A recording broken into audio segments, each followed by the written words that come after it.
Aujourd'hui, nous allons parler des différents types de commentaires.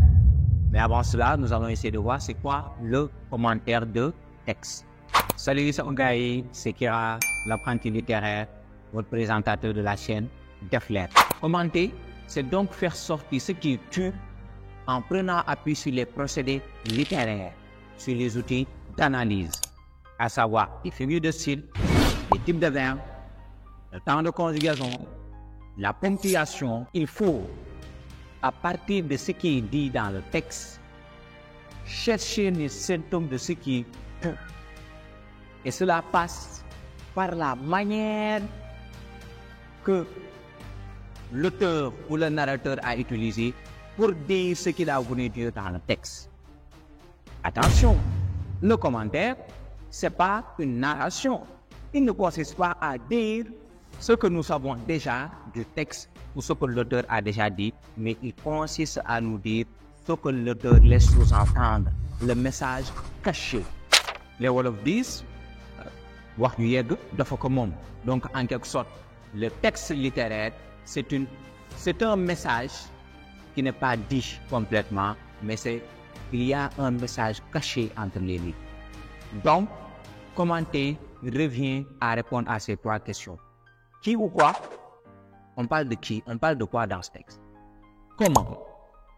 Les procédés littéraires employés. Comment il le dit? Pourquoi? C'est l'interprétation. Pourquoi en parlant de telle idée, le narrateur emploie tel procédé littéraire? Quel est son objectif? En guise d'illustration, quand nous prenons le poème du chef de file du romantisme Victor Hugo, Demain dès l'aube, les deux premiers vers, il dit Demain dès l'aube, à l'heure où blanchit la campagne. Au deuxième vers, il dit je partirai. Point. Vois-tu, je sais que tu m'attends. Mais quand on essaie d'analyser le premier vers et le rejet au deuxième vers, on a Demain dès l'aube, à l'heure où blanchit la campagne, je partirai. De qui ou de quoi on parle ici? On parle du voyage de Point. Ok. Comment il le dit? On a demain, dès l'aube, à l'heure où blanchit la campagne, on a une succession d'éléments temporels. Pourquoi le poète, en nous parlant de son voyage, il emploie une succession d'éléments temporels? Souvent, il faut dire, maintenant, quelle interprétation pouvons-nous faire? Quel est le message caché? Donc là, l'interprétation, c'est que le poète est très impatient de partir, rejoindre probablement un être cher. Donc c'est ça le commentaire. Prenons le poème de Senghor, Joal. Au premier vers, il dit Joal, je me rappelle. Pourquoi Senghor n'a pas dit je me rappelle de Joal? Pourquoi cette forme de mise en relief? De qui ou de quoi on parle ici? On parle de Joal. Comment? En employant une sorte de mise en relief. Mais pourquoi le poète, en nous parlant de Joal, il emploie une mise en relief? C'est pour montrer à quel point son village natal lui manque. Mais c'est pour donner de la grandeur et de l'importance à son village natal. Sur ce, nous allons passer maintenant aux trois types de commentaires qui existent. D'abord, nous avons le commentaire composé. C'est un commentaire qui est basé sur ce qu'on appelle des centres d'intérêt. Les éléments du texte qui renvoient à la même idée sont dispersés. Supposons nous avons un poème. Au vers 1, au vers 4, au vers 7, au vers 9, au vers 12, on retrouve des éléments qui renvoient par exemple à l'idée de la solitude. Et quand on prend les autres vers, de manière dispersée, on retrouve des éléments qui renvoient à l'idée de l'amour.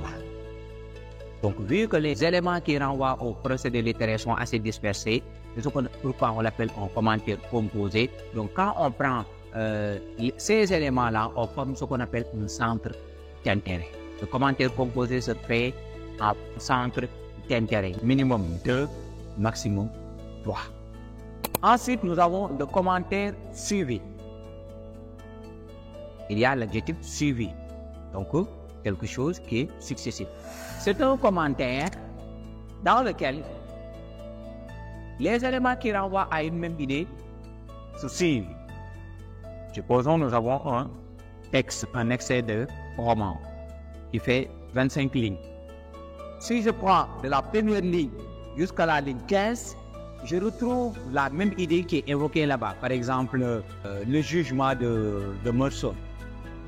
Et je prends de la ligne 16 jusqu'à la ligne 25, je vois une même idée qui est évoquée. Par exemple, l'interrogation ou bien les sentiments qui animent Meursault. Ou bien on a un texte poétique. Du vers 1 au vers 10, on a une même idée qui est évoquée. Du vers 1 jusqu'au vers 10, il n'y a même pas un seul vers qui évoque une autre idée, si ce n'est pas, supposons, l'idée de la solitude. Et du vers 11 jusqu'au vers 20, le poète, par exemple, nous parle de son passé. Dans ce cas, nous faisons un commentaire suivi, c'est-à-dire les éléments qui renvoient à une même idée sont successifs, ça se suit. Donc, c'est différent du commentaire composé. Donc, pour le commentaire suivi, on divise le texte en parties. 2 parties ou 3 parties. OK? Donc, le commentaire suivi, on ne va pas parler de centre d'intérêt, mais on parlera de parties.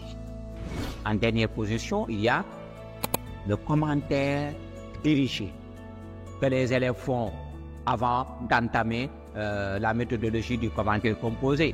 Le commentaire suivi, le commentaire dirigé, on le fait presque depuis la classe de 4e, 3e.